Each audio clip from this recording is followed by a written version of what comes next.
dia a todos, aqui celebrando o Dia Mundial da Rádio em Penacova, com dois homens da rádio, concretamente o Armando Braga da Cruz, que é um veterano profissional com uma larguíssima experiência, e o jovem e atual presidente da Câmara de Coimbra, que é também um antigo profissional da rádio, mas isto da rádio é como muitas outras vícios, quando se prova, nunca mais se deixa.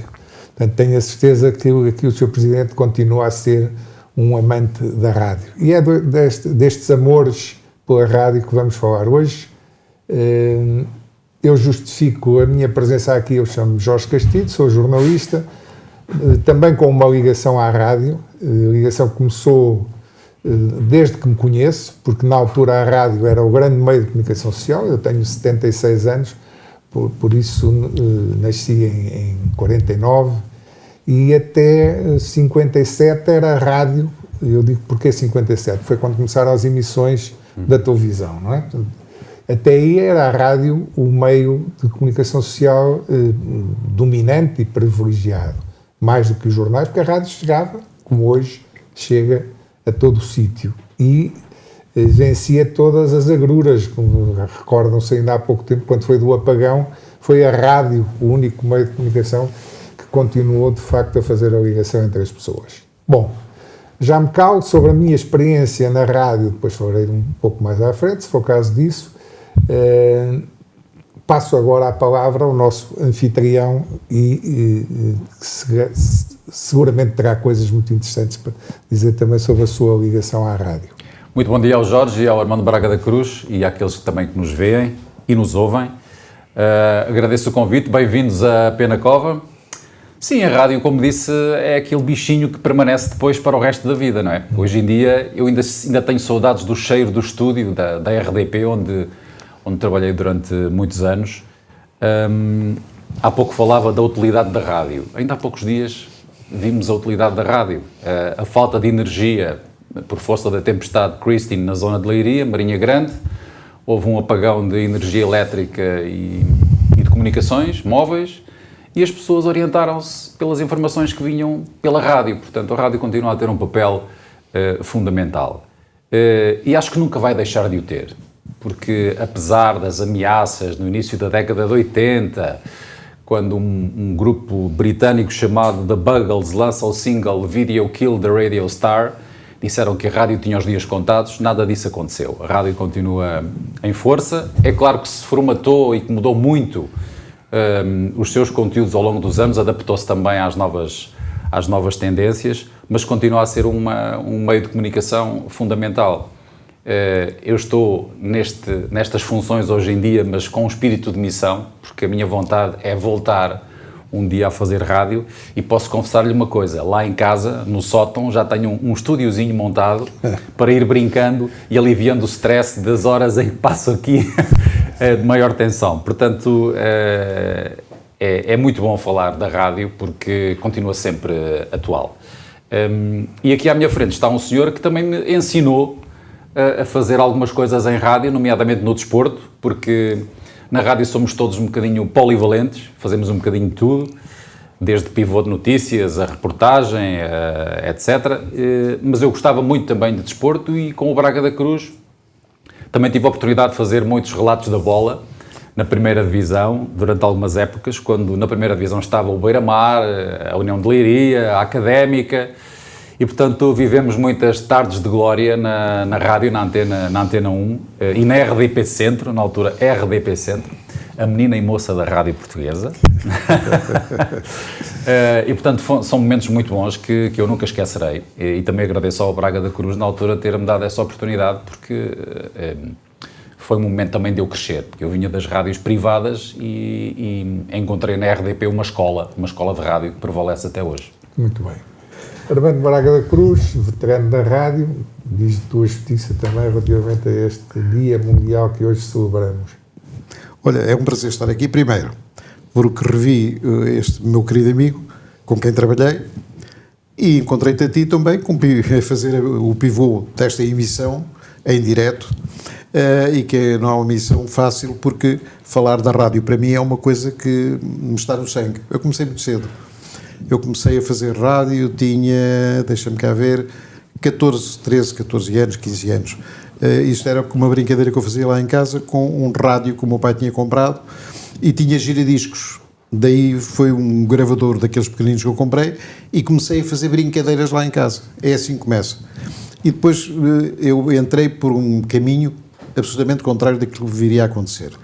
Eu comecei a fazer emissores, que era uma coisa que pouca gente sabe. Há pouco tempo eu ainda lá tinha um e tenho no sótão de uma casa que tenho em Foz do Aroço, está lá um, que era uma caixinha pequenina, e então eu fazia uma malandrice. Eu tinha, tu tens um estúdio no primeiro andar, eu tinha na cave. Na cave eu punha o emissor e punha um long play a girar. E quando tinha amigos lá em casa, eles iam para ir embora, eu ia lá abaixo, ligava aquilo tudo num centro e dizia: anda aí uma rádio agora que tem fados de Coimbra e coisas do género, aquilo é espetacular. Eles entravam no carro e diziam: está-se aqui a ouvir, estou a apanhar isso e tal. Quando chegava ao cimo da rua já não havia nada, não é? Porque aquilo... Era um emissor com 1 watt ou 2 watts, uma coisa pequenina. Uma coisinha pequenina, era uma caixinha pequenina e tal. E é assim que começa. Depois fui andando e passei pela fundação do Centro Experimental de Rádio. Antes disso, fomos delegados em Coimbra da Rádio Universidade de Lisboa. É uma coisa que na altura isto era complicado, porque não era fácil entrar na rádio só. Nessa altura havia a Emissora Nacional, o Rádio Clube Português, Rádio Norte Reunidos, Rádio Voz de Lisboa, e havia uma rádio que ainda hoje funciona, que é a Rádio Altitude, que era da Guarda. E nós entrarmos neste circuito era um bocado complicado. Mas eu vá-se lá saber porquê, não sei muito bem porque é que foi. Eu tenho a impressão que veio à pala do desporto. À pala do desporto. Na altura eu estava já ligado ao desporto, porque joguei rugby, não, isso é o meu neto e o meu genro que jogam rugby.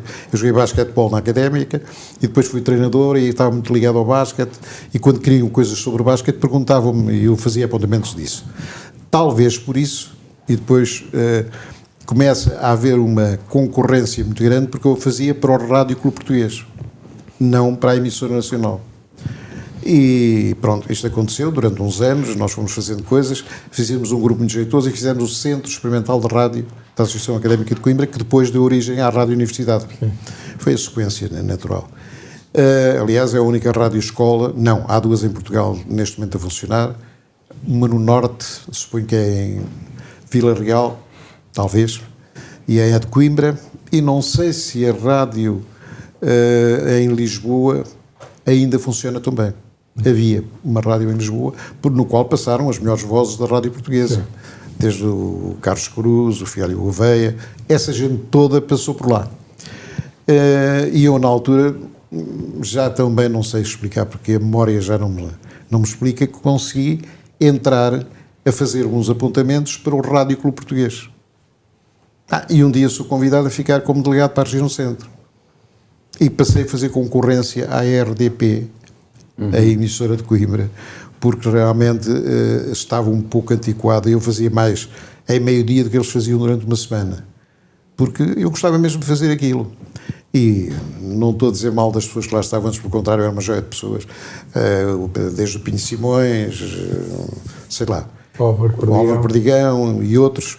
Somente não estavam já muito atualizados e fazer coisas em direto para eles era um bocado complicado. Era preciso refrescar. Era refrescar. E foi isso mesmo que aconteceu. De maneira que um dia eu vou... acontece o 1900, a Revolução em 64, e eu vou a Lisboa visitar as instalações. Tenho lá fotografias giríssimas, com as metralhadoras atiradas para o chão, e eles já com os copos, que aquilo tinha lá o coice, que era o nome do restaurante que tinha lá dentro o Rádio Clube Português, que era um corredor enorme, e o major, que eu não sei o nome, veio falar comigo. Fui-lhe apresentar para o Adelino Gomes, o Adelino Gomes apresentou: para aí este rapaz que está lá em Coimbra e tal, então venha cá falar comigo e tal. Fui falar com ele, e ele diz-me: olha, meu amigo, o senhor não quer vir mesmo para o Rádio Clube Português e tal? Eu não, sabe que eu estou a dar aulas em Coimbra, eu estava a dar aulas na Silva Gaio, Tenho um colégio em Coimbra também, e de maneira que tenho ligações a Coimbra, nem pensar nisso. Então, e se ficasse em Coimbra? Então, se ficar em Coimbra é outra coisa. É que isto vai haver uma fusão. Nós já estamos neste espaço de fusão. O Rádio Clube Português vai ser integrado na emissora nacional. Eu disse, podemos pensar nisso, mas não sei. Olha, vá dar aí uma volta e depois daqui 1 hora ou 2 eu depois chamo e tal. E assim foi.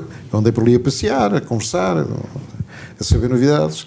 E quando fui chamado, ele tinha um contrato à minha frente, que me apresenta. Eu não vou dizer os números certos porque não os sei, mas era assim uma coisa do tipo. Eu, como professor primário, ganhava na altura 1.300 ou 1.400, era à volta disto, escudos por mês. E o contrato que eu tinha era de ganhar 11.000 escudos por mês em Coimbra, na emissora nacional na altura, que iria passar depois a ser RDP e integrando já o Rádio Clube Português. Eu fiquei a olhar para aquilo, não lhe dei logo resposta, mas estava a dar resposta.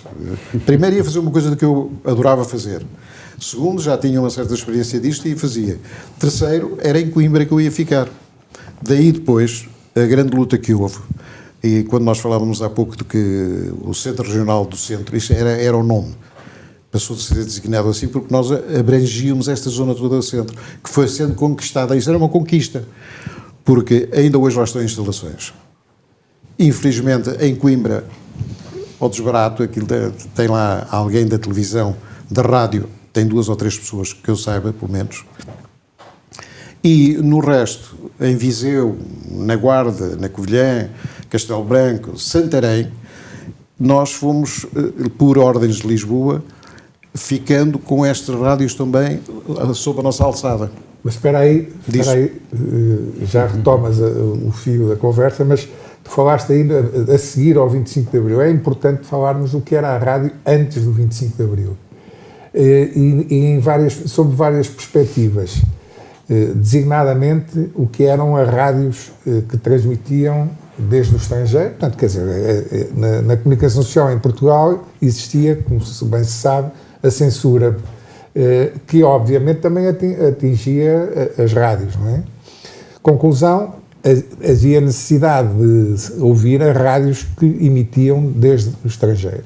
Em Portugal, as mais ouvidas eram claramente a Rádio Moscovo, que, como o nome próprio indica, transmitia desde Moscovo, emissões em português, e era a Rádio Voz da Liberdade, que emitia desde Argel. E quem era o locutor da Rádio Voz da Liberdade era o Manuel Alegre, com aquele vozeirão característico. As emissões eram ouvidas também clandestinamente. Portanto, bastava alguém ser apanhado a ouvir uma dessas emissoras para ser convidado a ir até à PIDE, saber porque é que estava a fazer isso. E depois havia histórias curiosas que até hoje eu penso que não têm nenhum fundamento, que começaram a dizer que pondo um copo de água em cima do receptor de rádio não seriam detectadas as emissões. Mas ao mesmo tempo, e isto é importante também, no emissor de Coimbra, nas instalações da emissora nacional em Coimbra, havia um emissor exclusivamente dedicado a fazer interferências a estas emissoras estrangeiras, portanto, para que não pudessem ser escutadas em Portugal. Ao mesmo tempo, perto no Ribatejo, perto de Benavente, havia um enorme emissor, que aliás foi tema de uma série que passou recentemente na televisão, que era a Rarete, que era uma emissora norte-americana que transmitia a Voz da América para todos os países da Cortina de Ferro, portanto, os países comunistas, que faziam, digamos, o mesmo que a Rádio Moscou fazia em relação ao Ocidente, os Estados Unidos da América faziam em relação aos países do Oeste. fez uma série de televisão muito interessante sobre isso. Exatamente. Bom, recente. Mas isto para falar dessa época.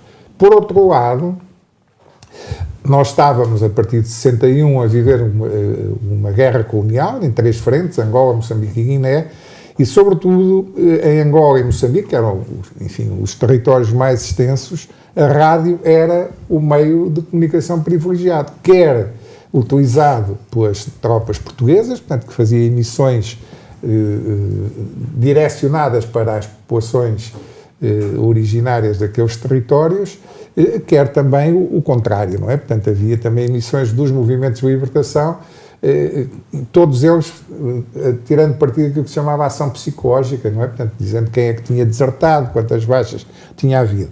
Porquê é que eu estou a falar nisto também? Porque eu estive na Guerra Colonial em Angola e deparei-me com uma realidade nova, que era a rádio em Angola estava muito mais avançada do que estava em Portugal na época.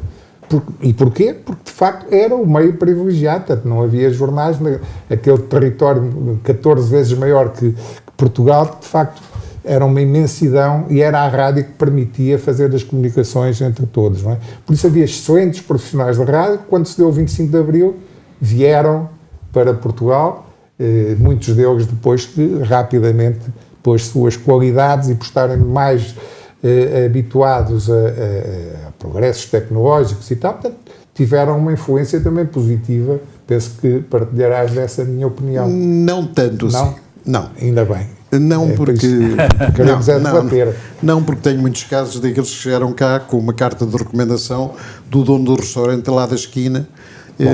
Pronto, há exceções como em todo lado, mas se falarmos no Emílio Rangel, por exemplo, que foi um nome absolutamente marcante. Mas há outros bons. Claro, David Borges. Até em Coimbra tivemos alguns exemplos de pessoas que lá eram profissionais. Pereira Monteiro, por exemplo. Claro. Mas há outros que não, nunca foram profissionais, eram... O Saraiva Coutinho, que também veio de lá, portanto, enfim. Que vieram de lá, vieram muitos. Sim. Que entraram na RDP em Coimbra, na altura entraram cerca de 70, de maneira que era um número muito grande. Mas nós também demos um contributo recíproco. Eu estou-me a lembrar, por exemplo, do Sansão Coelho, que esteve em Angola ao mesmo tempo que eu, e que para além estava no chamado destacamento de Fotocine, portanto era o destacamento do Exército, que tratava de tudo o que era multimédia para a tal ação psicológica, e o Sansão Coelho, para além disso, nas horas vagas também fazia alguns programas na Rádio Coésia e portanto, levou também o seu contributo e com a sua voz também característica para a Rádio de Angola. Eu, por razões óbvias, não vivi esse período antes do 25 de Abril, mas eu sou do tempo das rádios piratas. Do boom das rádios piratas nos anos 80. Comecei aqui numa rádio local em Penacova, também a brincar, e tenho uma história muito curiosa que também envolve o Braga da Cruz. Nós aqui na rádio local começámos a fazer relatos da bola, relatos de futebol. Temos vários clubes que ainda hoje competem nos distritais. E depois quisemos ir um bocadinho mais além e começámos a alargar o raio da ação e começámos a fazer relatos de outras equipas aqui à volta. Santa Combadão, a equipa de Santa Combadão esteve na 3ª divisão, e o Lausanense. Ora, um belo dia o Lausanense recebeu o Belenenses para a Taça de Portugal, há muitos, muitos anos.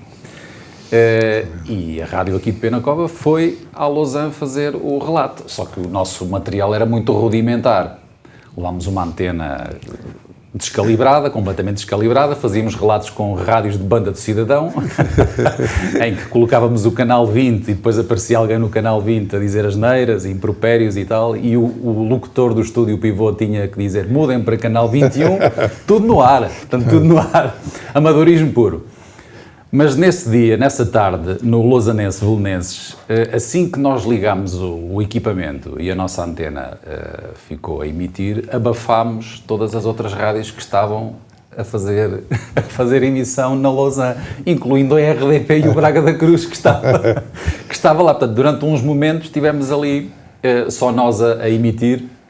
O Braga da Cruz não me conhecia, mas eu não me recordo. Mas eu lembro-me que era ele que estava a fazer o relato desse jogo. Portanto, isto para dizer que eu comecei nas rádios locais também a brincar, também um bocadinho a brincar com os amigos, e depois o bichinho ficou e estive durante muitos anos na Antena 1 e noutras rádios. Há pouco falava da voz do Manuel Alegre. De facto, a rádio é também a voz, não é? É o som. Impressiona-nos às vezes as vozes que ouvimos do outro lado da telefonia.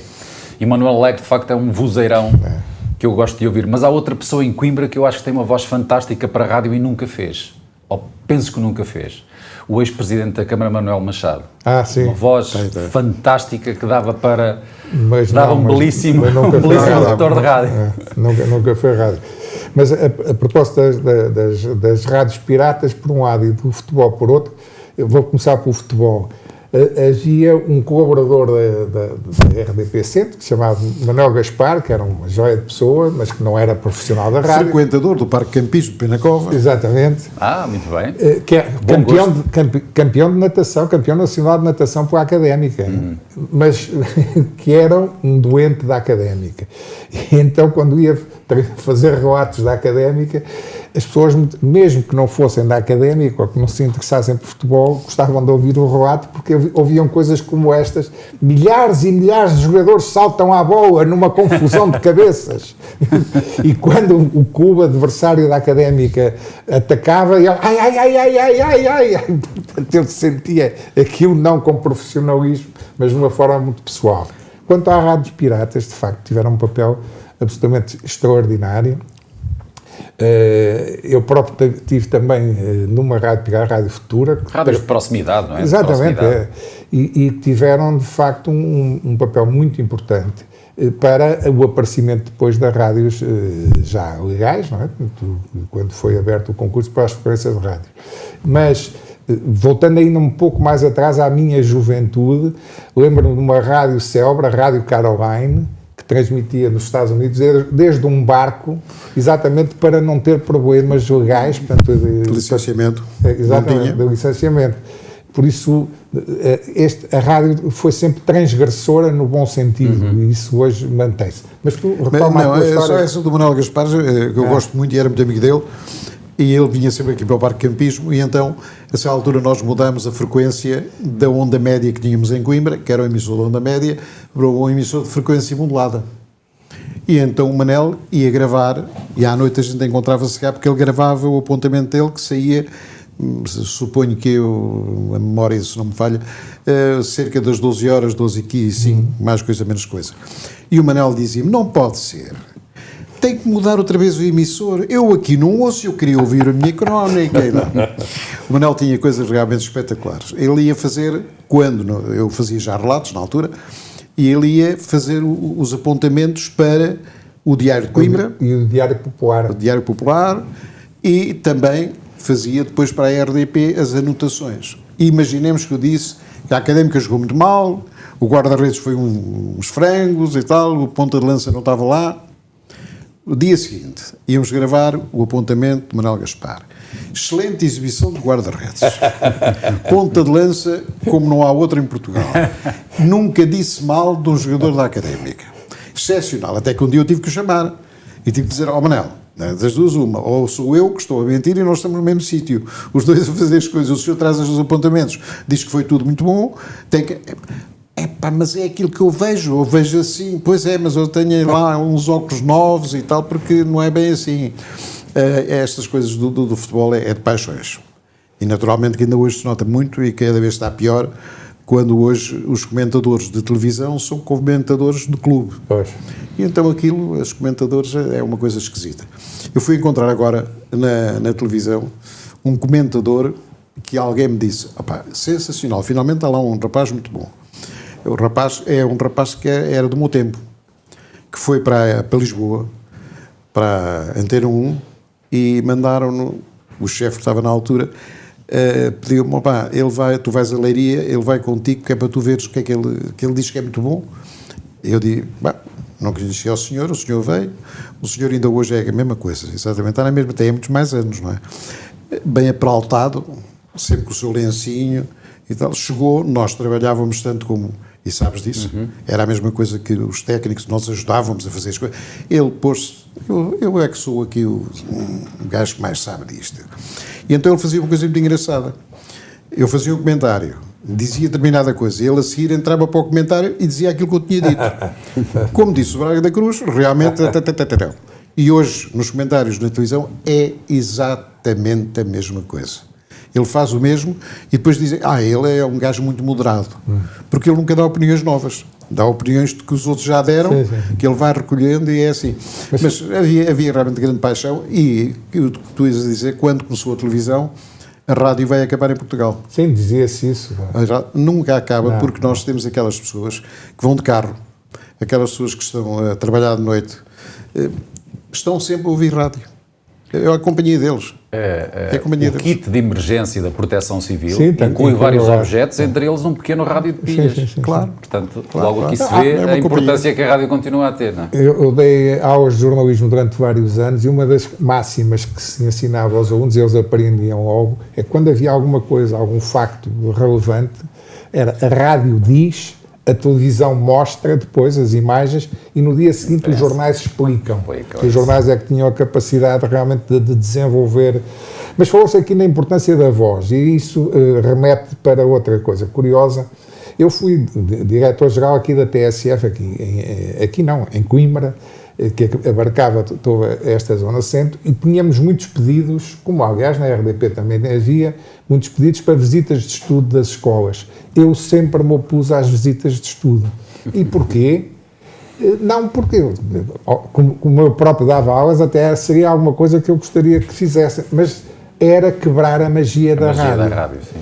E a voz, quando alguns dos locutores de rádio passaram para a televisão, foi uma tremenda decepção para muita gente, não é? Porque a voz, aquela voz maviosa, funda, sedutora, às vezes realmente era transportada. Eu estava a tentar arranjar uma definição que não fosse ofensiva por pessoas que não eram propriamente fisicamente muito agradáveis à vista, não é? Mas pronto, era uma realidade que ainda hoje, aliás, acontece um pouco, mas na altura foi muito marcante porque havia aquela aura quase mágica. Nós construíamos a imagem do locutor que estava do outro lado através da voz maviosa, sedutora. Mas sabe que hoje em dia as próprias rádios, as várias estações de rádio que existem, deixam cair essa magia da rádio, porque hoje em dia há muita multimédia. Sei lá, qualquer estação importante em Portugal, vou dar um exemplo, Rádio Comercial. A Rádio Comercial tem um programa de manhã fantástico, com tipos que nos divertem muito, mas também tem a componente vídeo, ou seja, se quiser vê-los no estúdio, com os vários espaços que o programa tem, está lá o vídeo com a cara deles, portanto isso também hoje acaba por desaparecer aquela magia multimédia. Há bocadinho estávamos a falar do futebol, estava a lembrar-me agora do Nuno Matos, o Braga conhece. Perfeitamente. Um fantástico relatador da bola. Continua a ser. Continua a ser, o Nuno Matos. E o Nuno Matos está muitas vezes nas redes sociais com vídeos dos relatos dos seus golos, porque de facto há sempre uma camarazinha agora lá junto à bancada onde eles estão a fazer o seu trabalho. O mais recente é o episódio do gol do Trubin no Benfica Real Madrid, em que o vídeo de 2 minutos em que o Nuno Matos está a relatar o gol com aquela emoção toda e sabe como é que é, o estilo de Nuno Matos. Portanto, aquilo está em imagem, tem a imagem. Quando há umas décadas atrás nada disso acontecia. Ouvíamos a voz do locutor e não sabíamos quem é que estava por detrás daquela voz fantástica. Hoje em dia desmistificou-se um bocadinho essa Sim, não sei, desculpa lá, não sei, já agora por falar do Nuno Matos, sabes que essa do Nuno Matos arranjou uma guerra muito grande. A quem? A mim. Na altura eu é que chefiava o setor e tinha esse problema. Ele estava em Santarém. Sim, ele estava em Santarém. E o chefe que lá estava em Santarém queria ser relator, mas não tinha jeitinho nenhum. Eu não vou dizer o nome porque era conhecido, porque tinha um nome que era muito interessante. Mas bom, e o senhor ficou muito zangado, porque eu pus o Nuno... Nós é de ouvido. Nós detectávamos quando tínhamos a pessoa. Ele poderia não saber muito ou poderia saber mais, mas tinha um bom timbre, tinha velocidade, tinha rapidez, acompanhava bem a jogada, sabia o que estava a dizer. E o Nuno Matos tinha tudo isto. E eu começo a acompanhá-lo e a aconselhá-lo. E coisas para a Antena 1, Nuno Matos. E ele ficava doido. Então eu não vou e tal. Zangou-se comigo, zangou-se na altura. A verdade é que o Nuno Matos foi para Lisboa. Durante anos, eu suponho que ainda hoje, é o relator principal da Antena 1. Eu não conheço lá outro. Pelo menos eu não conheço. Há um que foi para o 11, que é o Alexandre, que também é jeitoso. Os outros não conheço. Havia alguns no Porto muito jeitosos. E pronto, e acabava por aqui. E, efetivamente, nós temos hoje um sistema que é um bocado diferente.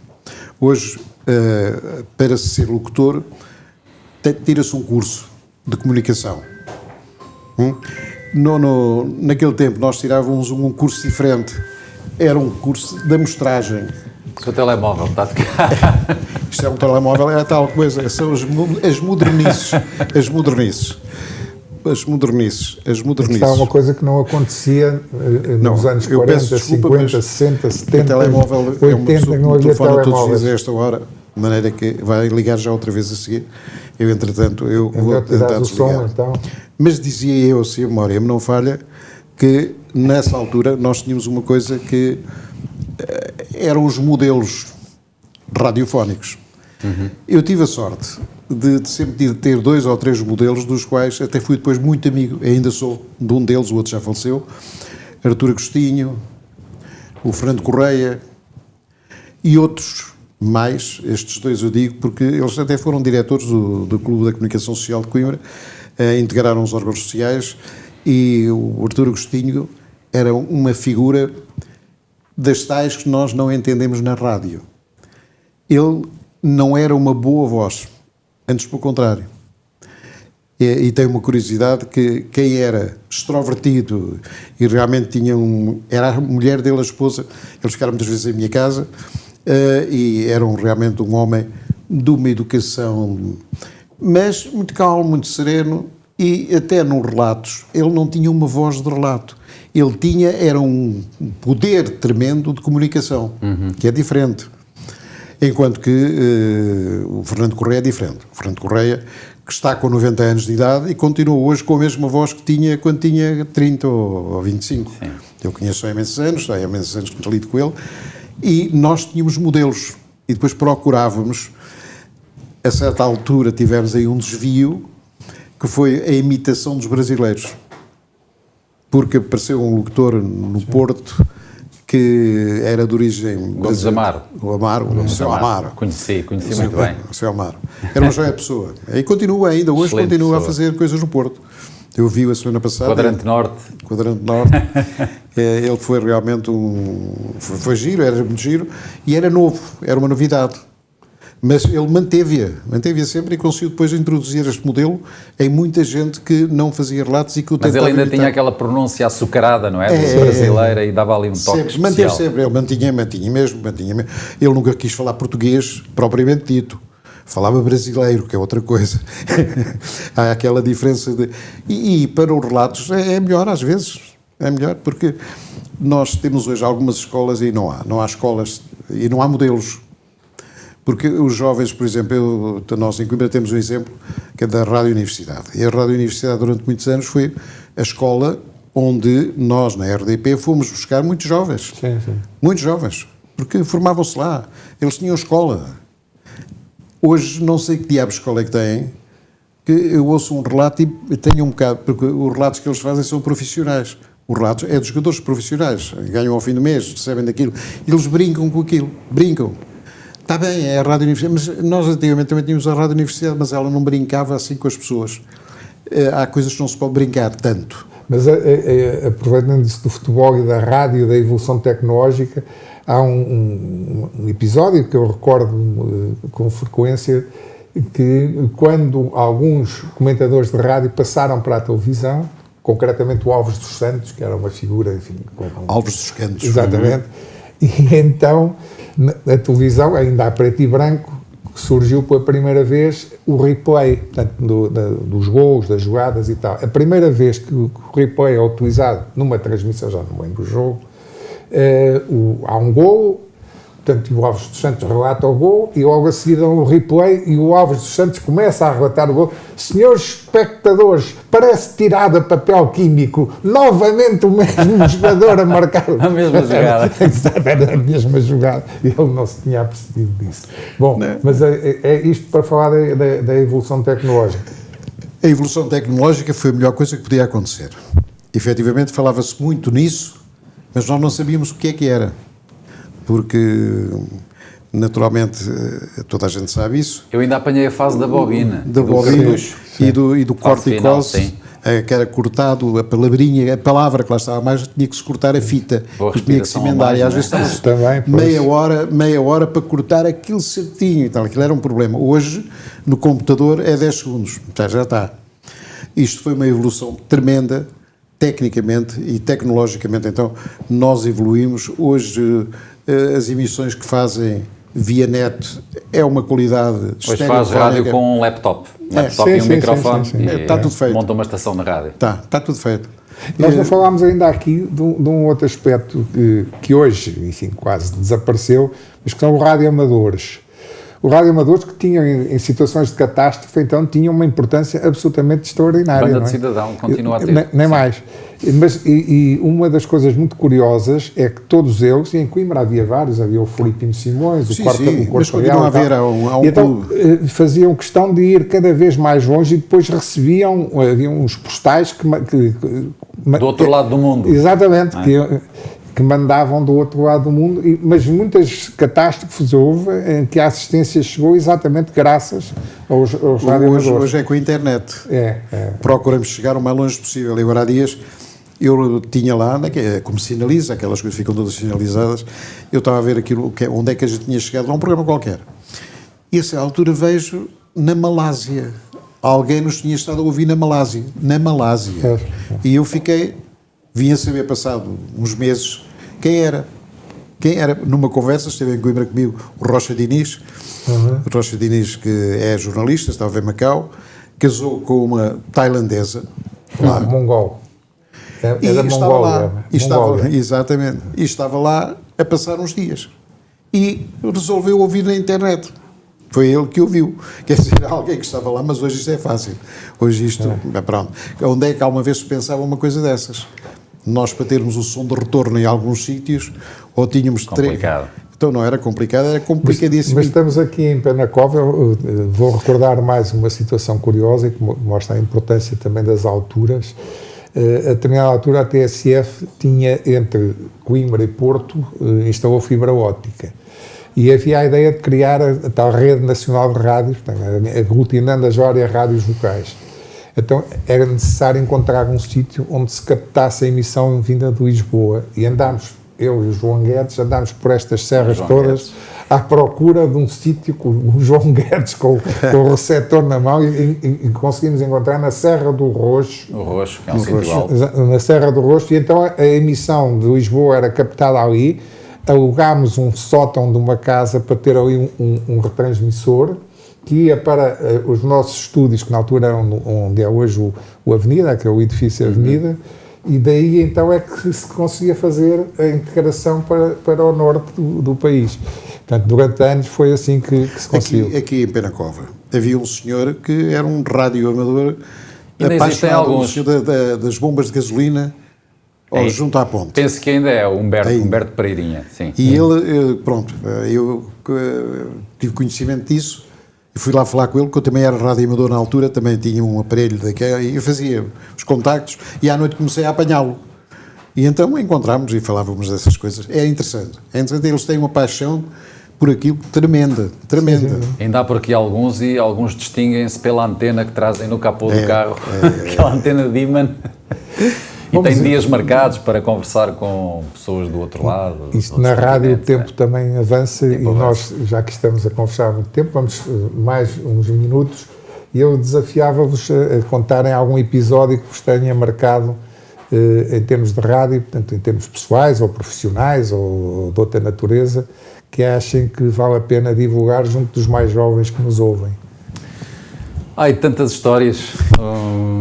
Não são tantos anos de carreira como o Braga da Cruz, mas foram 25 anos. 25 anos na rádio, na TSF também, TSF no Porto, mas sobretudo aqui em Coimbra. Mas muitas histórias. Estou a lembrar-me de uma que tem alguma piada, que é, voltando ao futebol, um relato, um jogo que eu fui fazer a Aveiro, no Beira-Mar, e eu esqueci-me de levar os óculos para ver ao longe. E a equipa, era o Beira-Mar-Benfica, a equipa do Benfica eu sabia de cor e salteado, mas a equipa do Beira-Mar só conhecia o Dino e o defesa central, identificavam-se pela cor da pele, ou pelas meias, ou de forma assim. Portanto, havia muitos jogadores que eu não estava a conseguir identificar, mas pronto, lá fui improvisando, mas fiquei terrivelmente zangado comigo, porque eu gosto das coisas bem feitas, mas nesse dia não levei os óculos e não consegui identificar os jogadores todos do Beira-Mar como queria, portanto fiz ali alguma batutice, digamos assim. Mas as coisas acabaram por correr bem, porque o Beira-Mar não jogou assim nada de especial e o Benfica acho que venceu o jogo muito facilmente e, portanto, foi sempre a tendência era sempre o Benfica ao ataque, o Beira-Mar mais a defender. Mas nesse dia foi difícil fazer o jogo. Imagino que sim. Eu felizmente nunca tive que fazer relatos radiofónicos de futebol, mas tive que fazer alguns relatos para os jornais onde fui trabalhando. E uma das minhas enormes dificuldades é que eu do futebol o que eu gostava era ver a assistência, as reações da assistência. Portanto, quando havia um gol, eu tinha que perguntar ao lado quem é que marcou para registrar nos meus apontamentos, porque de facto o grande espetáculo do futebol para mim é a assistência, as reações das pessoas. Queria contar só uma outra história que tem muito a ver com a evolução da tecnologia e hoje as novas gerações vão achar isto ridículo. Rally de Portugal. Classificativas em Arganil, Serra do Açor, etc, etc. Transmitir os resultados para o estúdio? Sim. Impossível, não há comunicações, o rádio não chega, etc, etc. Temos que ir a correr ao posto público de telefone mais próximo, na aldeia mais próxima, que tinham aquela placazinha, não é? Posto público, telefone, ligar, e depois dizer, o Walter Roll fez não sei quantos minutos, ali com o papelzinho, a pedir à senhora da mercearia para fazer a chamada. Portanto, hoje em dia isso é uma coisa obsoleta, hoje pega-se no telefone. Ninguém pensa nisso. Mas já agora eu vou contar, eu conto duas histórias muito rápidas. A primeira, nós fazíamos sempre a cobertura da Queima das Fitas em grande pormenor, o cortejo completo. E tínhamos 1, 2, 3, 4, 5 brigadas de reportagem, lá em cima na universidade, depois ali junto ao Tivoli, depois na portagem, antes da portagem ficávamos no Chiado, possivelmente, que era o último, era onde acabava ali o cortejo da Queima das Fitas. Eu mandei para esse posto de reportagem um colaborador nosso, que eu não vou dizer o nome, não vale a pena, mas é interessante, porque era uma pessoa até conhecedora, e com um espírito de criatividade muito grande.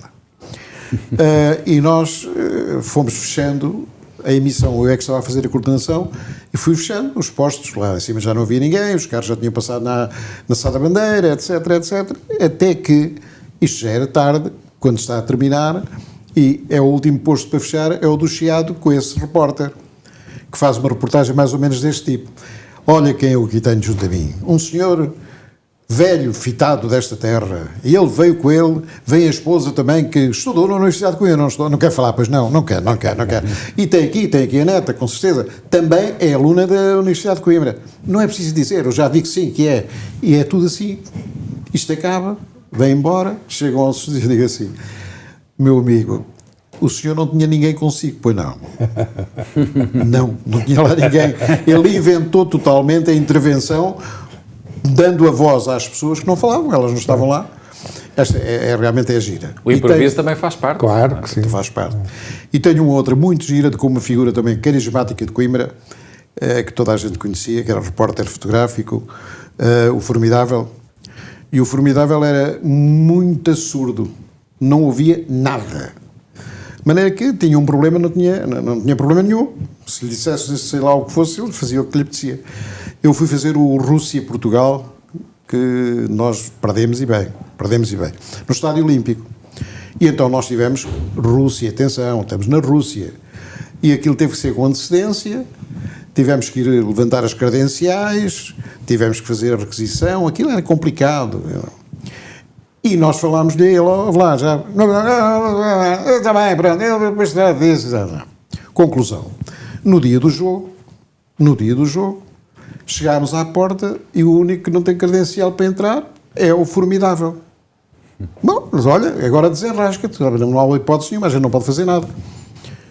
Subimos para os nossos lugares, é a primeira vez que eu tinha, as instalações eram magníficas, e tínhamos 3, 4 televisores à nossa frente, porque também víamos muito mal lá para baixo, porque aquilo é muito grande, muito alto, mas eu podia ver a imagem de um, do outro, giríssimo, muito bom. E a essa altura olho lá para baixo, e vejo o Formidável a tirar fotografias no meio daquela gente. O Formidável que não ouvia nada. De maneira que o jogo começou 10 minutos depois, porque o árbitro mandava-o sair e ele mandava dar mais uma fotografia, dar uma volta, mais uma fotografia. E ele é que deixou começar o jogo quando ele achou por bem sair. Não sei como é que ele entrou, com certeza, não entra, ele entrou, não ouvia o que eles diziam, mas cenas destas, com o Formidável tem histórias magníficas, e quando eu dizia que ele era o melhor repórter fotográfico, não sendo fotógrafo, que ele vendia lotaria, mas andava sempre com a máquina fotográfica ao ombro, de maneira que ele tinha as fotografias que ninguém tinha. Eu tenho algumas coisas, ele foi ao estrangeiro comigo mais vezes, há uma época que eu fiz os jogos quase todos no estrangeiro, e aí havia histórias que estávamos aqui 2 horas a contá-las e não vale a pena. Esta para mim é emblemática porque mostra bem uma figura de Coimbra que teve grande expressão, tanto na reportagem fotográfica, como era um bom amigo. Ele tem uma história no hotel, em quando nós chegámos e estávamos num hotel, o hotel ficávamos num hotel e aquilo é diferente, eram tempos diferentes, e a equipa ficava noutro hotel. E nós chegámos lá abaixo, tínhamos 14 lugares, porque tinham ido pessoas visitar familiares que lá tinham, que estavam lá mandados pelo partido a fazer formação, tinham ido connosco. E estavam 14 lugares na mesa. E o Formidável comia muito bem. E nós tínhamos um prato, um ovo estrelado, um bife e umas batatinhas fritas. E à frente uma cerveja. O Formidável acaba de comer o bife, olha para mim e diz: estou cheio de fome. Então, 14 pratos, só cá estamos 4 pessoas, não há problema nenhum. Com o garfo, tira o bife do lado e põe no prato dele. Empregados a servir à mesa não havia ninguém. Estavam todos encostados à parede, mas estavam uns 10 ou 12. Um deles sai de lá, vem direito ao prato dele, piga-lhe o prato e põe no outro prato. O Formidável passa-se. Eu estou cheio de fome, eu quero comer também. E eu dizia: não digas isso, tu vais para a Sibéria, tu vais preso. Eu não vou nada preso, eu quero é comer e não me dão comer. Cenas destas, tenho coisas muito giras com ele e tenho muitas saudades, porque era um bom amigo. Era um bom amigo. Bom, e creio que chegamos ao fim deste momento agradável, desta evocação de bons amigos. A rádio, eu gosto muito de um slogan adotado pela TSF: com a rádio vamos ao fim da rua, vamos ao fim do mundo, e de facto a rádio tem essa capacidade. Nós hoje viemos a Penacova, é muito agradável estar aqui nesta terra, muito obrigado pela forma como nos recebeu e até breve.